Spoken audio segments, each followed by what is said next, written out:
உன் வாழ்க்கையில் எதையாவது இழந்து கொண்டே இருக்கிறாய். சிலர் தங்களின் கனவுகளை, சிலர் தங்கள் ஊரையும் குடும்பத்தையும். ரூத்தும் அப்படித்தான். அவள் சொந்த தேசத்தையும் இனத்தையும் விட்டு கர்த்தராகிய என்னை முழுமையாக நம்பினதால் நான் அவளுக்கு ஒரு நல்ல வாழ்க்கையை கொடுத்தேன். ரூத் 2:12 உன் செய்கைக்குத் தக்க பலனை கர்த்தர் உனக்கு கட்டளையிடுவாராக. யெஸ்ரபேலின் தேவனாகிய கர்த்தருடைய செட்டைகளின் கீழ் அடைக்கலமாய் வந்த உனக்கு அவராலே நிறைவான பலன் கிடைப்பதாக என்றான். இன்று நீ செய்கிற ஒவ்வொரு காரியங்களுக்கும் நான் உனக்கு நிறைவான பலன் தருவேன். நீ ஒரு நல்லது செய்தால் அது வீணாய்ப் போகாது. அதை மற்றவர்கள் பாராட்டாமல் இருந்தாலும் பரவாயில்லை.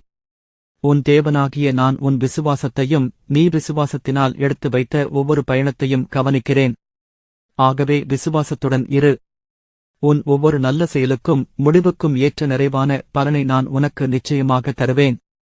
நீ என்னை நம்பும் பொழுது